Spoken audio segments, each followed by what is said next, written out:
자, 오늘 39가 공부할 차례입니다. 여러분 제목 한번 읽어보실까요? 부활과 삶의 자세. 부활절에만 듣는 설교 말씀인데 몇 주에 걸쳐서 완전히 부활에 대해서는 뿌리를 뽑고 있습니다. 근데 이 제목이 그냥 붙여진 게 아니고요, 다 의미가 있습니다. 오늘은요, 부활과 삶의 자세입니다.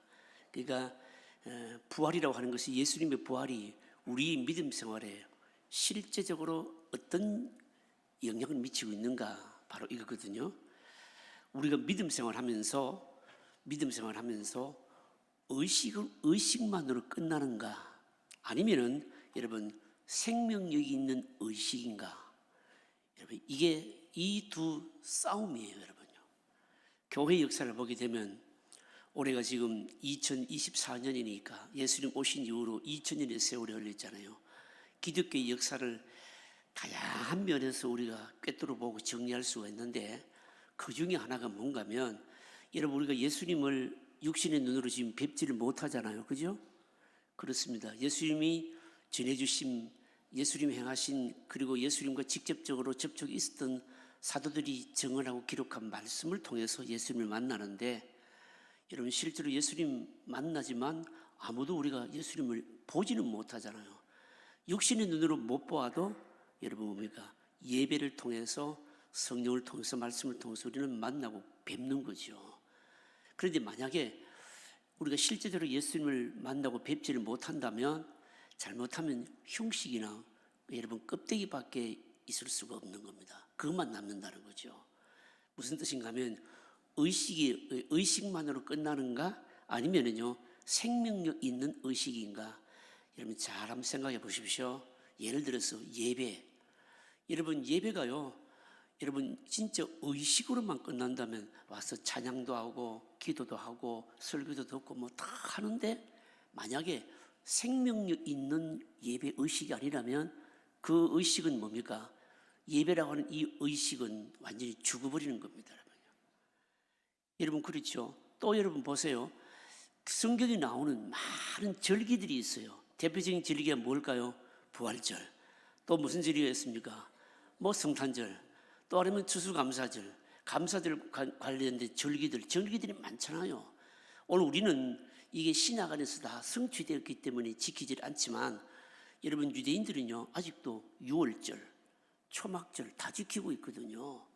근데 구원을 이루신 하나님의 행위를 이제 잊어버리지 말라고 그런 절기들을 지키라고 하는데, 만약에 이런 절기들을 지키는데 그냥 의식만으로 지킨다면 여러분 어떤 뜻일까요?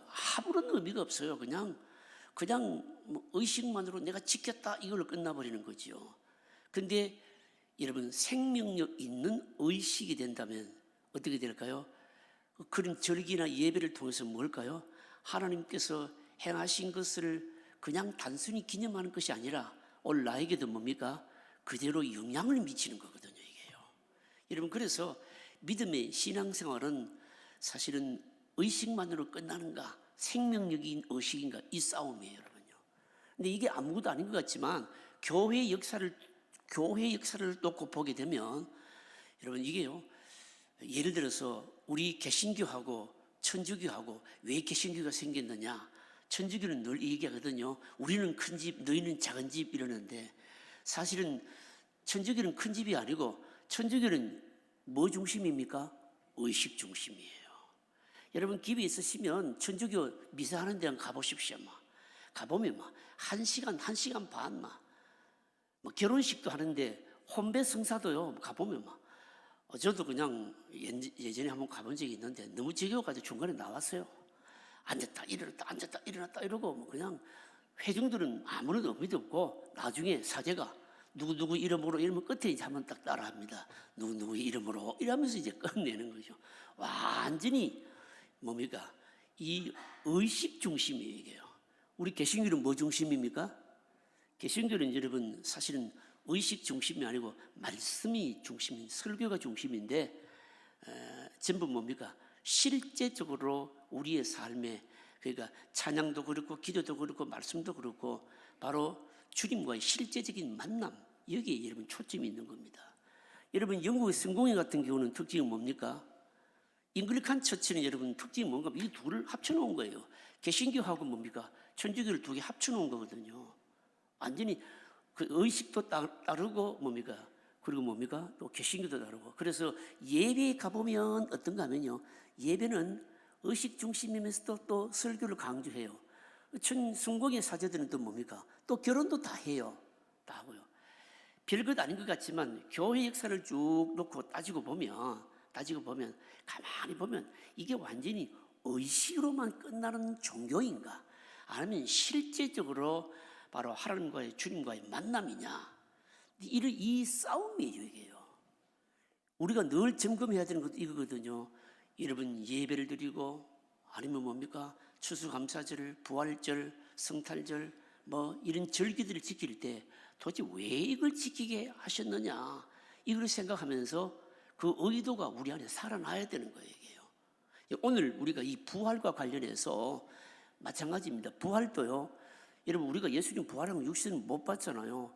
근데 이 기독교의 핵심인데 이것이 오늘 저와 여러분들이 믿음 생활에 살아서 실제 생활에 영향을 미치는 것이 되어야 되지, 그렇지 않고 그냥 부활절 됐다고 막 그냥 하얀, 요즘은 또 그것도 없어요. 옛날에는 또 뭐 부활절 되면 하얀 한복도 입고 이랬는데 뭐 요즘 한복 입는 것도 없잖아요. 뭐 또 옛날에는 또 뭡니까? 연합 예배도 막 드리고 이랬는데 요즘 또 그런 것도 없어요. 이제 없고 이러다 보니까 그냥 부활절 오면 그냥 부활절을 즐기 지키고 뭐 감상금 한번 내고 이런 것으로 끝나버리는데, 사실은 여러분 그래서는 안 된다는 겁니다. 미안하지만 초대교회 여러분 초대교회는요, 주일날 예배를 드리는데 주일이 뭡니까? 안식 후 첫날 예수님이 부활한 날을 기념해서 예배를 드렸거든요. 그래서 초대교회는요, 매 주일이 뭐였을까요? 매 주일이 뭐였냐면 부활절이었어요. 매 주일이 부활절이었거든요. 예수님이 부활하신 날 그날 기념해서 바로 예배를 드렸거든요. 그런데 시간이 흐르다 보니까 이게 뭘로 바뀌었다는 겁니까? 그냥 의식으로만 바뀌어버리고, 그러니까 그 의미가 다 지금 퇴색되었다는 겁니다. 오늘 우리가 이 말씀을 통해 가지고 예수님의 부활이 어마어마한 죽음에서 하나님께서 아들을 일으키신 그 능력이 여러분 오늘 우리들에게도 실제로 살아 역사하는 것이 되어야 된다. 그래서 제목이 뭔가 하면 부활과 뭡니까? 삶의 자세.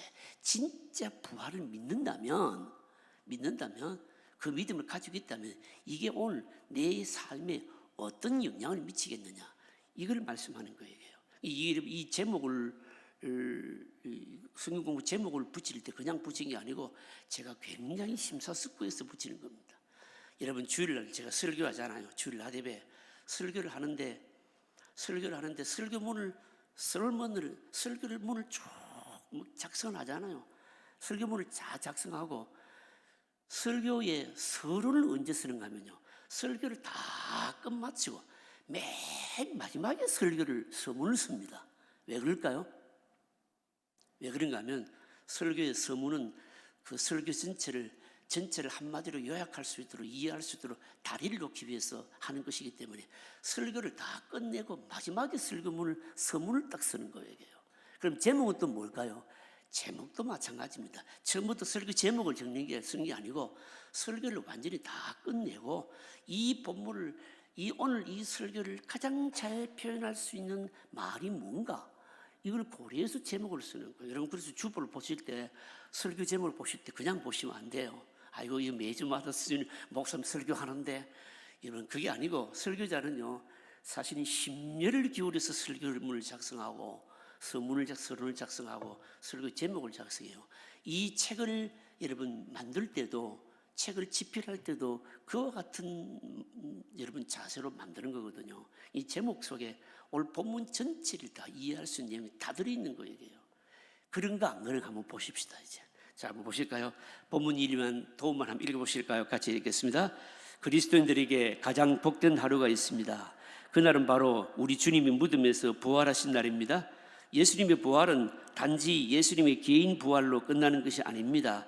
그 후에도 지속적으로 성령의 능력을 공급하는 하늘 문이 열리는 순간입니다. 그런데 바울 당시 고린도 교회는 부활이 하나의 맥없는 의식으로만 남아 있었습니다. 원래 초대교회는 매 주일이 부활절이었습니다. 그들이 일요일에 모이게 된 것 자체가 주님이 그날에 부활하셨기 때문입니다. 그러나 어느 순간 부활절이 1년에 한 번 어떤 의식적인 날로 전락하고 만 것입니다. 삶에 영향을 미치지 못하는 절기로 전락하고 만 것입니다. 부활을 믿는 자들과 부활을 믿지 않는 자들의 삶은 같을 수가 없습니다. 부활이라고 하는 것은 단순히 하나의 예배의식으로 그칠 것이 아니라 아들을 죽음에서 살리신 하나님의 능력이 나타나는 삶이 되어야 합니다. 예수님의 부활이 현재 내 삶의 부활로 연결되는 부활 신앙이 되어야 합니다. 마찬가지로 그리스도의 부활은 현재 나의 삶에 영향을 주는 것이어야 합니다. 그리스도의 부활은 하나의 역사적인 사실만이 아니고 현재 나의 삶에 영향을 주는 것이어야 됩니다. 부활이 하나의 예배의식으로 남거나 아니면 과거에 일어난 일을 단순히 기념하는 것만이 아니라 근본적인 삶의 자세와 연결되어야 됩니다. 이해되시겠죠? 그러니까 이 부활이라고 하는 이 말, 이 부활신앙, 이것은 뭐 부활절 되면 한번 생각하는 것이 아니라 실제로 부활이 우리 기독교의 신앙의 근거이고 바탕인데, 기본인데 우리의 삶 속에서 이것이 늘 적용이 되어야 된다는 그런 뜻입니다.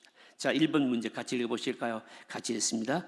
고린도 교인들이 믿기 어려웠던 것은 육체의 부활이었습니다.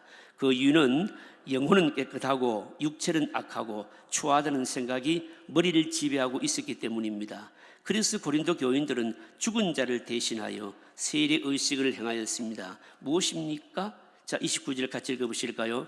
만일 죽은 자들이 도무지 다시 살아나지 못하면 죽은 자들을 위하여 세례를 받는 자들이 무엇을 하겠느냐? 어찌하여 그들을 위하여 세례를 받느냐? 자, 질문은, 문제 내용은 다 아시겠죠?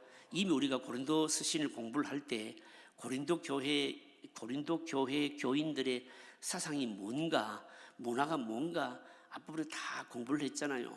고린도 교회 안에 고린도 교인들의 사상을 지배했던 것이 영육이원론이라고 말씀드렸습니다. 영육이원론, 영혼은 거룩하고 육신은 악하다. 그래서 육신을 무시하고 금육주의에 빠지고 이거죠, 그죠?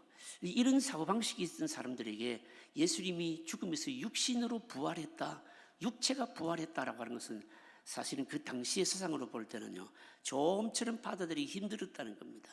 그래서 예수님의 부활에 대해서 전하고 말로는 믿는다고 하지만 실제적으로는 안 믿었다는 거죠. 실제적으로는 안 믿고 이들이요, 부활절이 되면 이 부활을요 하나의 의식 행사만으로 행했는데, 어떤 의식을 행했는가 하면요, 죽은 자의 무덤에 가서 바로 부활절 절기도 지키고 그리고 또 거기서 세례도 베풀고 이랬다는 거예요. 이게 완전히 뭔가요? 기독교 신앙하고 당시 있었던 이교적인 신앙하고 뭡니까? 바로 짬뽕된, 혼합된 바로 사상이었다고 하는 겁니다. 무슨 뜻인가 하면 이들이 부활에 대해서 듣기는 듣고 말로는 믿는다고 했지만, 그러면 당신들도 믿는 너희들도 예수님처럼 죽으면서 부활할 것을 믿느냐? 이렇게 물으면요, 거기는 그냥 긍정적인 반응을 안 보였다는 거죠. 그러니까 이게 부활신앙이라고 하는 것도 하나의 의식만으로 지키려고 했다는 겁니다. 그런데 이들이 지킨 의식이 아주 괴팍한 의식이었습니다. 완전히 이방인들이 행하는 의식이었다는 겁니다.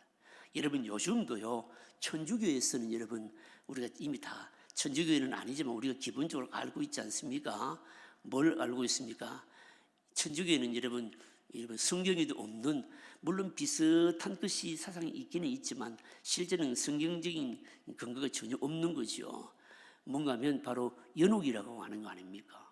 그래서 사람이 죽은 사람이 죽고 난 이후에 천국에 바로 못 가면 살아있는 사람이 열심으로 선행을 행하고 그 사람을 위해서 막 빌고 이러면 뭡니까? 그 사람이 공을 힘입어서 그 사람의 공으로 이래서 어떻게 한다는 겁니까? 천국 간다는 거예요. 여러분, 그래서 천주교는요, 영세를 우리로 말하면 세례를 베풀 때 여러분 누구 이름으로 세례를 베푸는지 아시죠? 그죠? 우리는 여러분 기도할 때 누구 이름으로 기도합니까? 예수님의 이름으로 기도하죠. 여러분, 천국은 누구의 공로로 갑니까?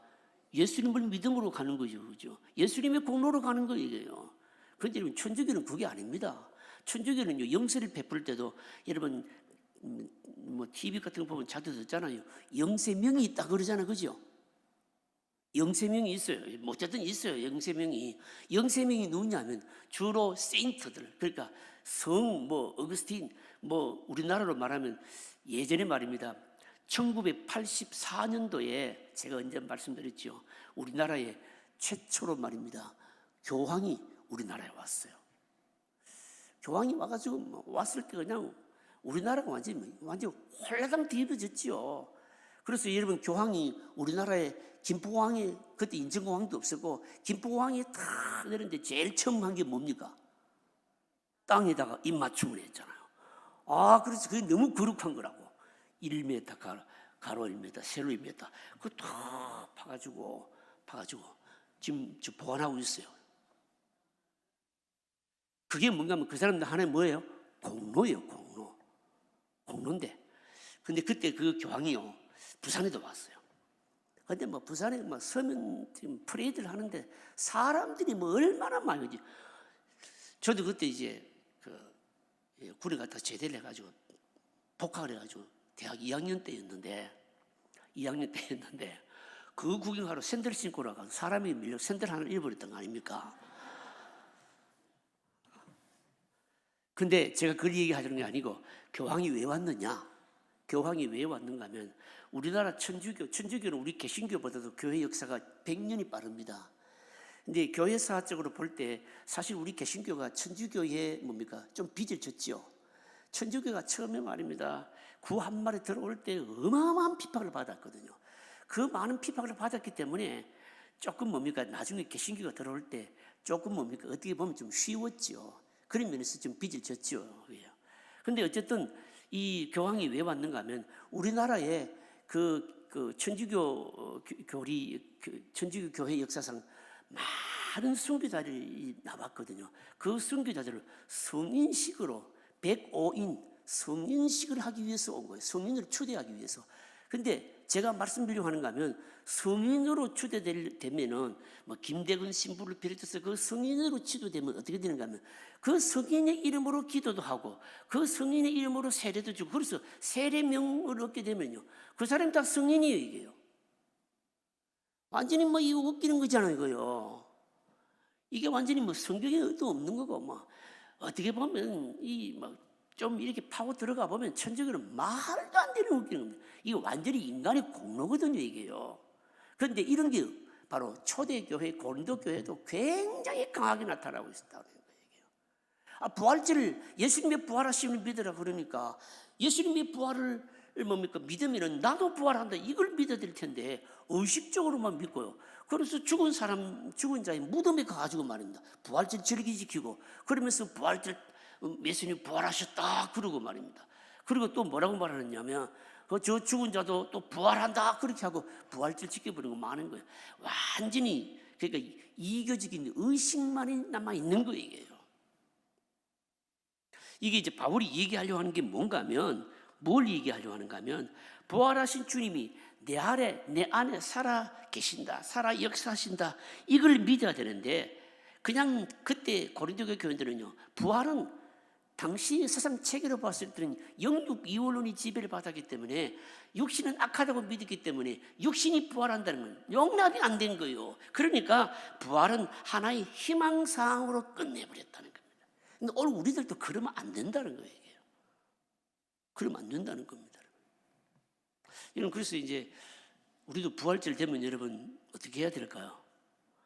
부활절 되면 사실 우리가 인사하는 게 좀 달라야 됩니다. 뭐라고 인사하면 좋을까요? 우리가 이 부활에 대해서 고린도전서 15장을 통해서 그야말로 바울이 체계적으로 논증하는 이 부분을 다 우리가 말씀을 공부했다면, 부활을 대하는 우리의 삶의 모습도 부활절 의식을 하는 것도 우리가 달라야 되는 겁니다. 어떻게 달라져야 될까요?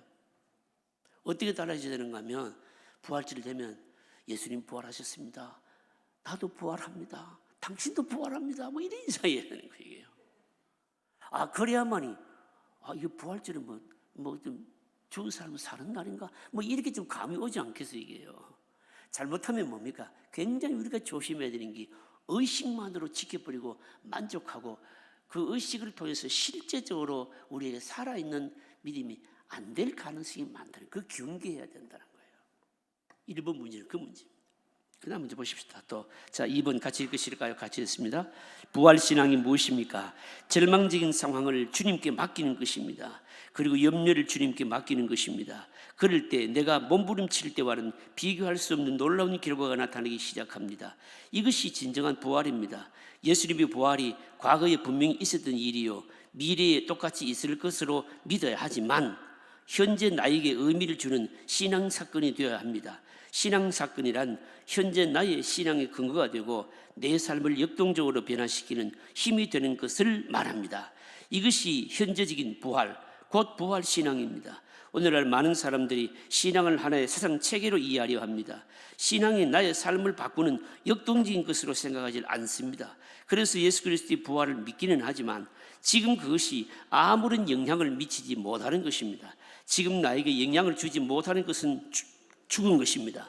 예수님의 부활은 죽은 사건이 아닙니다.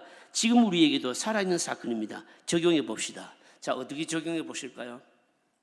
부활이 뭡니까? 우리 인간의 한계잖아요. 마지막 한계잖아요. 죽음을 극복한 사람 없는데 예수님이, 하나님께서, 아버지께서 그 능력으로 다시 일으키신 거, 살리신 거 아닙니까? 그러니까 이거는 사람의 힘이 미치지 못하는 어마어마한 바로 인간의 한계의 모든 것들을 극복하는 최고의 능력이거든요. 이 능력을 뭡니까? 오늘 내 삶이 적용해야 된다는 겁니다. 여러분, 어디에다 적용하실 겁니까? 각자가 다 다르겠죠. 각자가 다 다르겠죠. 어떤 사람이 그냥 멀쩡하게 있다가 몸이 좀 안 좋아서 병원에 갔는데 청천벽력 같은 소리를 듣습니다. 암입니다. 뭐 이러잖아요, 여러분요. 여러분, 그러면 어떻게 해야 됩니까? 내가 정말 이 부활 신앙을 가지고 있는 사람이라면 어떻게 해야 될까요? 아, 나는 끝났네, 이래야 되겠습니까? 아니, 하나님께서 아들을 죽음에서 살리시는데 그 능력이면 나도 뭡니까? 나도 하나님께서 고치시고 나도 회복될 수 있어. 어떻게 될까요? 믿어야 되는 거죠. 뭐 아무나 안 하시는데, 아, 나는 뭐 암 안 걸렸으니까 상관없다 이렇게 하시는지 모르는데, 여러분, 그와 같이 적용해야 된다는 겁니다. 여러분, 모든 문제 다 그렇죠, 여러분요. 저는 요즘요, 개인적으로 목회를 하면서 느끼는 게, 오늘 우리 시대가요, 사실은 뭐 잘 먹느냐 못 먹느냐, 아니면 직장이 있느냐 하면 이것보다도 실제로 교인들을, 성도님들을 대하면서 참 겪는 어려운 문제가 뭔가 하면요, 사실은 요즘 사람들이요, 그 감정이 너무 건강하지 못해요. 감정이 너무 건강하지 못하고요, 또 여러분 심리적으로 말입니다, 너무 의지가 약하고 많은 문제를 가지고 있어요. 여러분, 어제 혹시 뉴스를 보셨는가 모르겠지만 우리나라 지금 청소년들이 그 정신과 약을 먹고 의존하고 치료받고 있는 그 비율이 말입니다, 세계 OECD 가운데서 1위라고 지금 나타났거든요. 여러분, 심각합니다.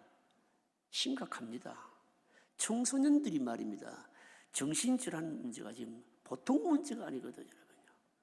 여러분, 청년들 가운데서도요, 여러분, 우울증을 앓는 청년들이 너무너무 많고요, 심지어 중고등학교 청소년들도요, 우울증으로 말입니다, 여러분, 다 통계 나오지 않습니다만 스스로 여러분 삶을 포기하는 일이 지금 얼마나 많은지 모릅니다.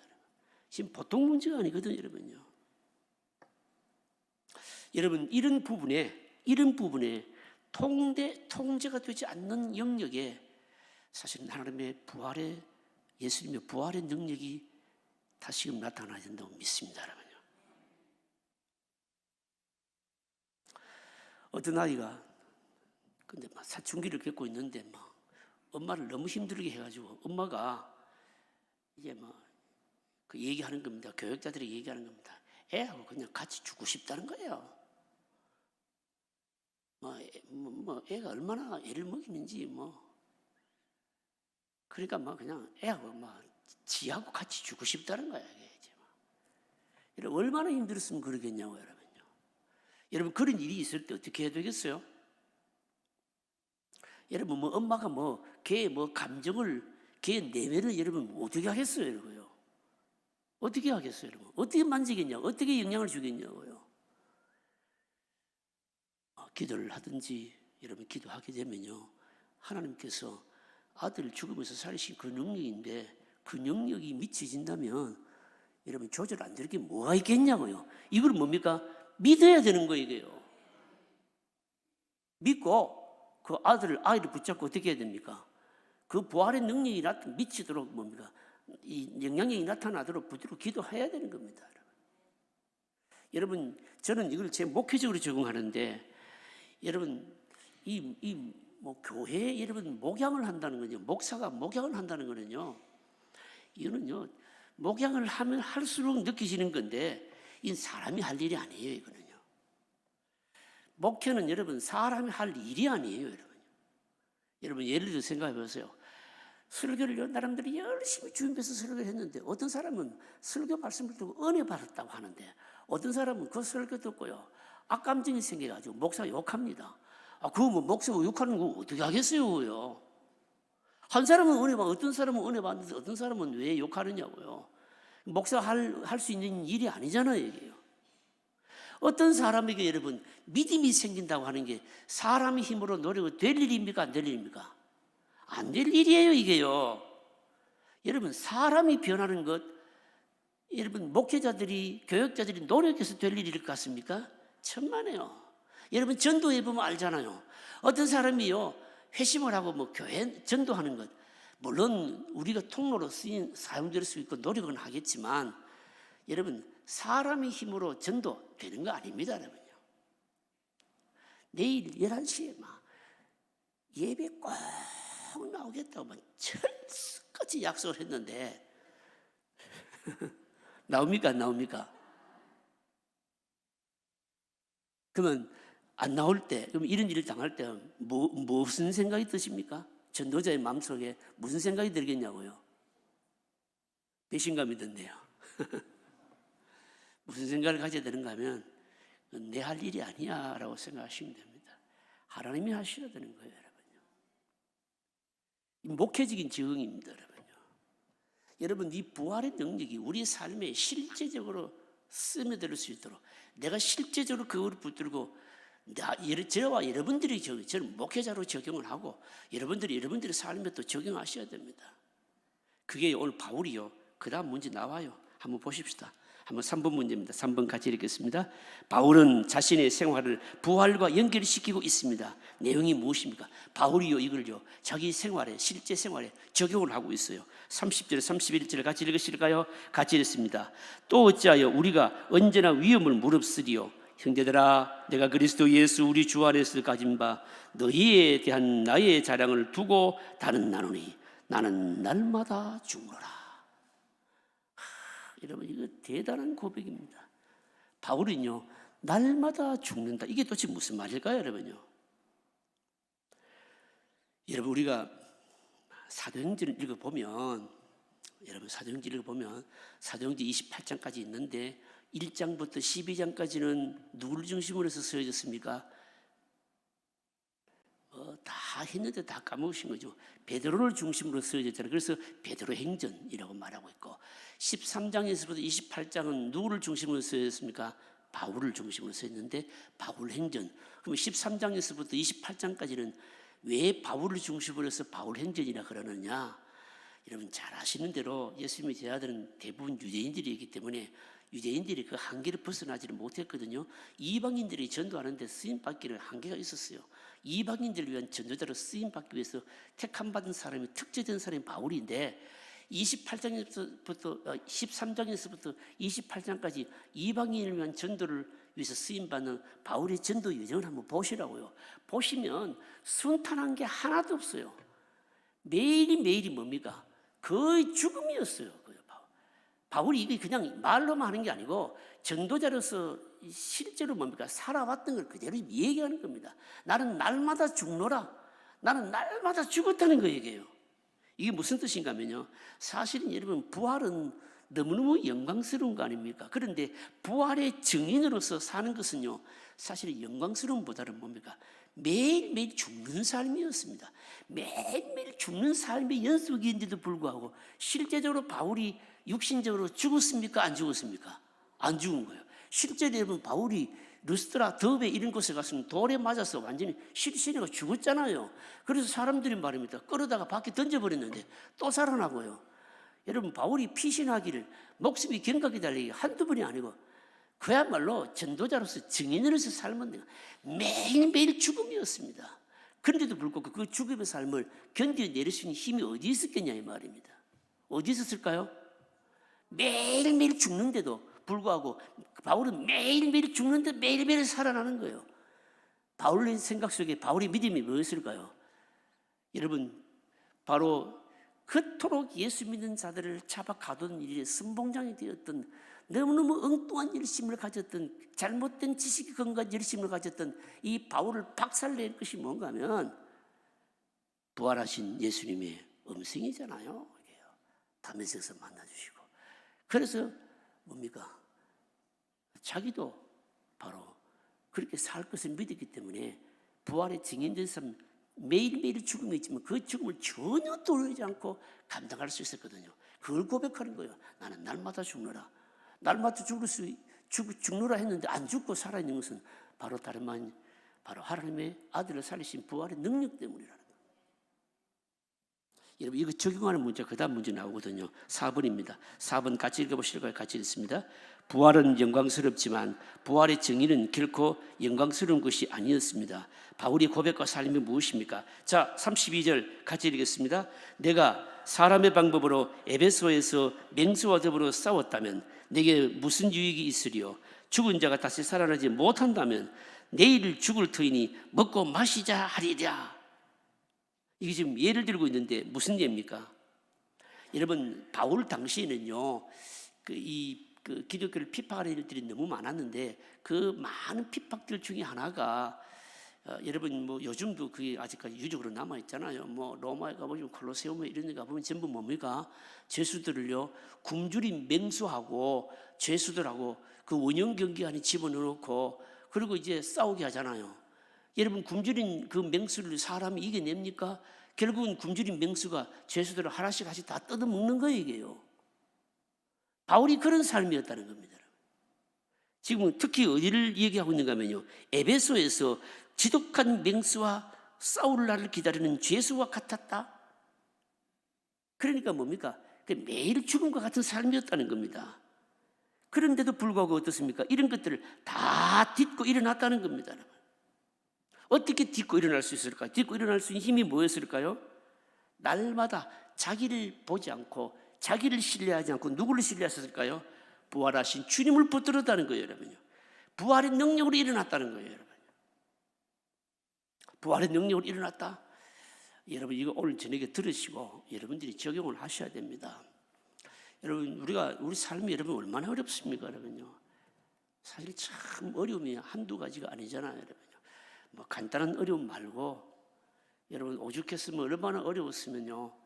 어떤 청년들은요, 그냥 뭐 시험 치는 것마다 안 되죠. 나이면 자꾸 먹어가지요, 뭐. 그래서 뭐 명절도 다가오는데 이제 명절만 다가오면 이제 어디 갑니까? 도망가 버린 거예요, 이제. 부모님들 안 만나는 거예요. 친척들 다 안 만나고 싶은 거예요, 여러분. 만나면 뭔 얘기 합니까? 시집 안 가나? 장가 안 가나? 또 뭐라고 얘기합니까? 취업은 언제 하나? 이러고요. 또 올해 보니까 나이가 또 몇 살 되었나? 뭐 이런 얘기하고. 얼마나 힘들었으면 내일 아침에 그냥 아침에 안 밟고 왔으면 좋겠다. 자면서 그냥 계속 자버렸으면 좋겠다. 여러분, 이게 지금 얼마나 힘들면 그렇게 했냐고. 그럼 여러분, 이런 힘든 일들이 있는데 여러분, 청년들 뿐이겠습니까? 어른들도 마찬가지예요. 요즘은요, 꼬맹이들도 마찬가지예요. 꼬맹이들 입만 열면 하는 말이 뭡니까? 스트레스 때문에 못 살겠다는 거예요. 막 어디서 들었는지 그냥 막. 엄마 아버지가 입만 열면 스트레스 얘기를 하는 것 같아. 그래서 막 애들도 막 스트레스 받아서 못 살겠다. 그런데 애들 삶도 보면요, 스트레스가 대단할 것 같아요. 스트레스 대단한 것 같아요. 왜 그래요? 학원 가야죠. 뺑뺑 돌아야죠. 뭐. 학교 가면 뭡니까? 또 안 어울리면 뭐 집단 그냥 그 린치를 당하죠. 뭐. 뭡니까? 따돌림 당하죠. 뭐. 애들도 보통 스트레스가 아니야, 이게. 저는 개인적으로 생각해요. 이 주일학교가 이 교사들이 진짜 이게 세상 말로 진짜 할 일이 못 돼요, 이게요. 이 애들 말입니다. 요즘 주일학교 아이들 그 영혼을 붙들고 가르치고 한다는 이게요. 이게 보통 전쟁이 아니에요, 사실은요. 오늘 우리가 사는 그 시대가 여러분 그런 시대거든요, 이게요. 특히 여러분 중등부 같은 경우에는요. 중등부는 사춘기에 있는 아이들은요. 그 완전 그런 표현을 하잖아요. 저 인간도 아니다 그러잖아요, 완전히. 무슨 뜻인가 하면 하도 생각 속에 다른 세계가 들어와 있고 지배를 당하고 있고 어디로 칠지 모르기 때문에 그런 거예요, 여러분. 얼마나 전 세대가 all generation 모든 세대가 여러분 이런 50대는 여러분 또 50대더러 여러분 또 막 신방 가면 그렇습니다. 목사님 막 갱년기 때문에 죽겠다는 거예요, 뭐. 그러죠. 뭐 60대는 뭡니까? 60대대로 또 죽겠다는 거예요. 슬프다는 거예요. 60대는 왜 슬프가요, 이게요? 60대는요, 여러분 제가 60대 돼 보니까 또 확실히 달라요. 이 나이는 못 속이겠는 거예요, 이게. 일단 나이는 못 속이겠는 거예요. 여러 가지가 있습니다, 여러분. 다 여러분 아시는 겁니다. 70대는 70대대로 여러분 공감이 있고요. 여러분, 그럼 우리 어떻게 기준하면 좋을까요? 도무지 길도 없고 그냥 죽었으면 좋겠다 이런 어려움도 있는데 여러분 그 부분을 붙들고 뭡니까? 부활의 능력을 의지하면서 한번 기도 한번 해보시라고요. 기도해 보면 뭡니까? 이거 뭐 도무지 안 될 것 같고 포기할 것 같은데 이상하게 기도가 응답이 되고 내 힘으로 안 되는데 뭡니까? 자고 일어나니까 며칠 지나고 나니까 해결이 되고요. 여러분 이게 뭡니까? 이걸 실제적으로 내가 체험하는 게 뭡니까? 부활신앙이요 부활의 능력이라 이 말입니다. 여러분. 누가 그랬다는 거? 바울이 그랬다는 거 아닙니까? 원형 경기장에 맹수와 싸우는 것 같은 이런 싸움을 날마다 죽는 삶이었지만 그런데도 불구하고 그걸 감당할 수 있었던 것은 부활의 능력 때문이었다는 거예요, 여러분. 여러분들이 적용하십시오, 여러분요. 여러분들이 너무너무 힘들고 죽고 싶을 만큼 뭡니까? 힘든 그 부분에 부활의 능력을 의지하면서 붙들고 기도해 보시라고요. 하나님께서 그 부분에 역사를 해 주시는지 안 해 주시는지 여러분 그거 다 체험하시고 이제 간증하십시오. 마음이 크게 하셔야 되는 거예요. 체험하시고 목사님 제가 이거 체험했습니다. 맞습니다. 이 부활의 능력이 살아있습니다 라고 저희 얘기할 수 있어야 돼요. 다른 사람들 간증할 수 있어야 된다고 여러분. 그 다음 문제 보십시다. 5번 같이 읽겠습니다. 사람은 미래에 대한 소망이 없으면 의욕을 가질 수가 없습니다. 부활이 없으면 사람들이 어떻게 살려고 할까요? 이렇게 묻거든요. 32절 하반절을 같이 읽으실까요? 같이 읽습니다. 죽은 자가 다시 살아나지 못한다면 만일 죽을 터이니 먹고 마시자 하리라. 부활을 확신하지 못한다면 삶의 모습이 어떻다고요? 내일 죽을 터이 뭐 하자고요? 먹고 마시자 하리라. 뭡니까? 뭐냐면 의욕이 없는 방종의 삶이라는 겁니다. 의욕이 없는 방종의 삶이라는 거죠. 먹고 마시고 낭비하는 삶입니다. 여러분 희망이 없는 사람들의 특징 아니겠습니까? 여러분요. 희망이 없고 소망이 없는 사람은 낙심하고 절망한 사람들의 특징이 뭔가 하면 이거 다 끝날 것인데 내 스스로 목숨을 끊자 아니면 내일 기대할 게 뭐 있나? 오늘 할 수 있는 대로 모든 걸 다 누려버리고 끝내자 이 시기죠. 방종이죠, 여러분요. 굉장히 무섭습니다. 여러분 오늘 우리 시대 특징이 뭡니까? 오늘 우리 시대가요, 여러분 이렇다는 겁니다. 여러분. 누가 그런가 하면 안 믿는 사람들이 그렇고 대로 그렇고 믿는 사람들도 그렇다는 거죠. 이게. 실제로 뭡니까? 믿음이 없다는 거죠. 여러분. 요즘요 계속 통계가 이게 여러 매체를 통해서 많이 나오고 있는데 미국 그리스도인들 우리 한국 교회 이번 주에 우리 그 기독신문 장로님들 한번 자세히 보십시오. 기독신문에도 나와 있습니다만 그 성경 말씀을 정기적으로 묵상하고 읽느냐. 근데 묵상하고 읽고 그렇게 하는데 그 성경 말씀대로 얼마나 그 성경 말씀대로 살고 있느냐. 그런 부분들을 통계를 내놨어요. 그 설문조사 해가지고 통계를 내놓고 그리고 또 기독교 지도자들 목회자들의 입에서 나오는 그 말을 얼마나 믿느냐 이러고도 통계를 내어놨는데 이런 통계를 가만히 보면요. 거의 뭡니까? 이 믿음이라고 하는 것이 거의 뭡니까? 의식 중심의 형식이에요. 설교 말씀도 듣지만 그냥 한 번 듣고 그냥 좋다라고 끝내버리고 그것이 내 안에 살아있는 말씀이 적용이 안 되고 우리 신앙이 지금 그쪽 방향으로 흘러가고 있다는 겁니다. 그러면서 여러분 뭔가 하면 자기 나름대로 다 붙드는 게 있고요. 그리고요 자꾸 자기밖에 모르는 거예요. 이게요. 여러분 이렇게 되면 어떻게 될까요? 이렇게 되면 내일이 없고 소망이 없는 자하고 안 믿는 사람하고 별 차이가 없다는 것이에요. 여러분 우리가 예수님 믿어도요 몸에 병도 걸릴 수도 있고 사업에 실패할 수도 있고 뭐 시험에 낙방할 수도 있고요 일이 잘 안 풀릴 수도 있고요 안 믿는 사람하고 똑같이 다 있을 수 있습니다. 그런데 그것을 대하는 자세는 달라야 되고요. 바로 거기에서 우리 믿음이 작동이 돼야 되는 거예요. 이게요. 작동이 돼야 되고 부활의 능력을 붙들고 기도하고 하나님께 맡기면요 하나님께서 그 부분이 역사를 해주시는 걸 체험을 해야 돼요. 이게요. 여러분들이 체험하십시오. 여러분들에게 내가 막 맨날 생각만 하면 내가 골이 터져서 죽겠다 막 골이면 머리가 찌끄찌끄 아픈 게 제일 골치 아픈 게 뭡니까? 여러분 생각 한번 해보세요. 여러분들 생각해 보시라고요. 아 나는 우리 집에 그 바깥 양반 때문에 나 진짜 못 살겠다. 바깥 양반이요 겉으로 보면요 참 사람이 점잖아요. 근데 같이 사는 사람 얘기 들어보면요 완전 골통 같거든요. 많이 듣습니다. 어떤 사람은 자기 부인이 말입니다. 너무너무 속을 썩여가지고 막 엉뚱한 짓을 해가지고 막 못 살겠다 하는 남편들도 있어요. 애 때문에 못 살겠다 그러는 사람도 있고 병 때문에 죽겠다 그러지를 뭐 여러분 막 생각만 하면 막 머리가 찌긋찌긋 아픈 게 없는 사람이 있을까요 없을까요? 거의 다 있어. 좀 정도의 차이는 다 있는데 근데 그 부분을 한번 부활의 능력을 의지해서 한번 기도 한번 해보시라고요. 해보시면 하나님께서 어떻게 역사하시는가. 그러면 바울만의 체험이 아니에요. 이게요. 우리가 그걸 체험해야 된다는 거죠. 오늘 수예배 나오신 분들 체험하시길 바랍니다. 자, 그 다음 문제 보십시다. 6번 같이 읽겠습니다. 6번 오늘날 사람들은 현재 자기밖에 모릅니다. 부활을 믿지 않기 때문입니다. 앞으로 무엇이 어떻게 바뀌는지 모르니까 오직 현재에만 잘 살고 잘 지내는 것이 행복의 전부입니다. 우리 사회에 차가 이렇게 많은 이유가 무엇입니까?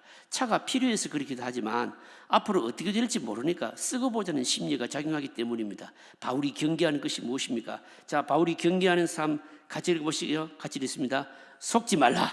악한 동무들은 선한 행실을 더럽히나니 속지 말라. 악한 동무들은 선한 행실을 더럽히나니 무슨 희국 대사 같죠, 그죠? 희국 대사 같지 않습니까? 예, 보시면 뭡니까? 악한 동무, 이 김정은이 하는 말 아닙니까? 쓰는 말 아닙니까? 악한 동무는 말은 무슨 말인가 하면 이거는요, 그 잘못된 그 세상 사고 방식과 교제한다는 의미의 뜻으로 악한 동무라고 하는 말을 쓰고 있는 겁니다. 무슨 뜻인가 하면 부활 신앙을 가지고 있으면서도 실제로 세상적인 사고방식으로 가치관으로 꽉 찬 사람하고 늘 같이 교제하고 같이 이제 친하게 지내는 걸 이게 이게 악한 동무라고 얘기해요. 김정은이 말이 아니고 바울의 말입니다. 악한 동무 이게 말하고 있는 겁니다. 특별히요 바울 당시에는요 고린도 교회는 그 고린도 교회에 파고 들어왔던 사상 중에 하나가 뭔가 하면 자유입니다. 이미 앞에서 공부를 다 했잖아요. 자유가 뭡니까? 자유는 뭔가 하면 내가 이론적으로 믿음을 받아들이고 삶은 내 마음대로 편한 대로 살아도 된다는 이 사고방식이거든요. 고린도 교회를 굉장히 강하게 지배했던 바로 사상인 겁니다.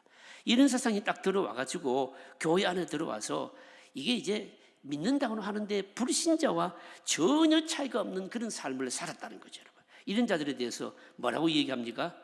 예, 뭐라고 얘기하는가 하면 속지 말라 이렇게 말하는 겁니다. 속으면 안 된다 그런 말을 하고 있는 겁니다.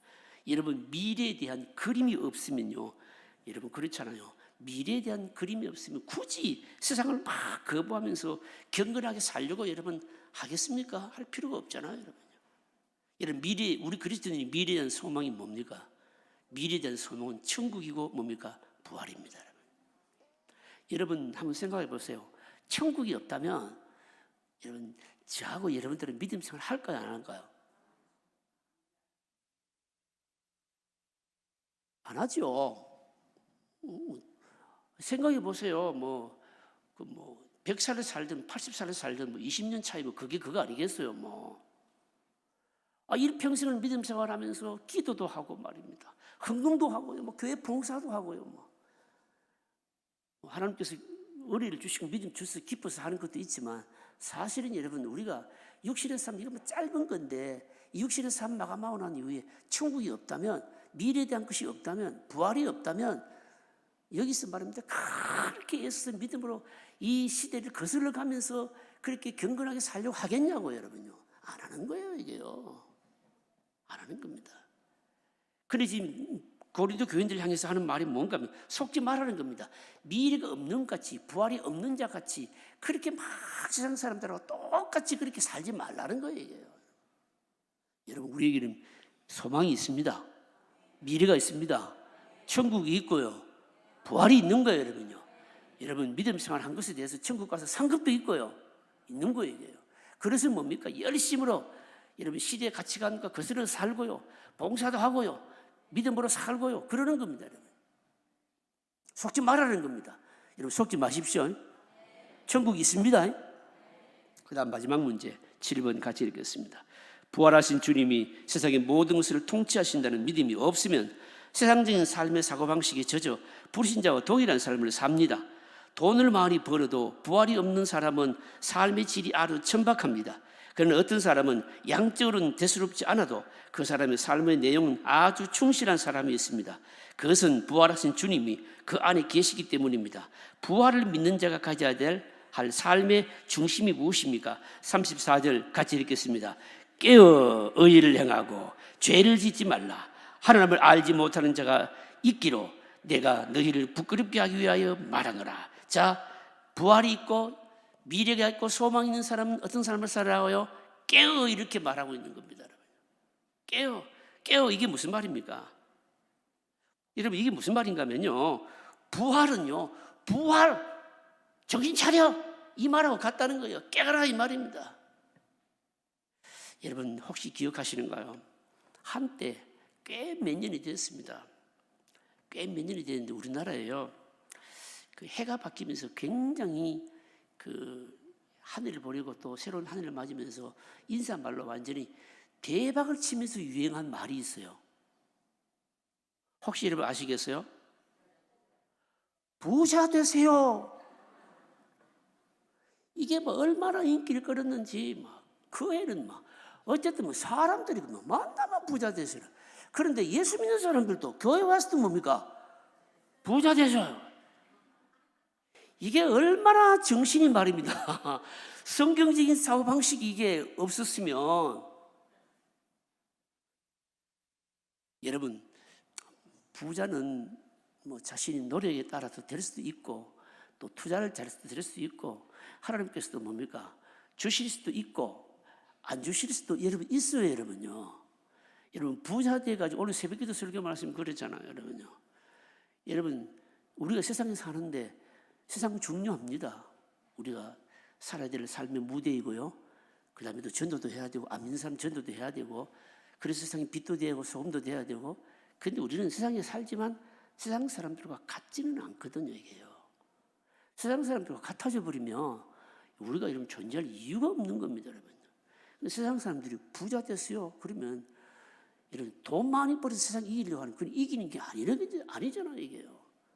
어떻게 해서 이기는 겁니까, 여러분요? 저 예수쟁이들 독특한 게 있어. 우리가 도저히 흉내낼 수 없는 있어. 근데 어떤 사람이 보니까 사람들이 감동을 주고 이러는데 나중에 알고 보니 그 사람이 예수 믿는 사람이라. 그래서 예수쟁이는 뭔가 달라. 이런 걸로 이겨야 된다는 거예요.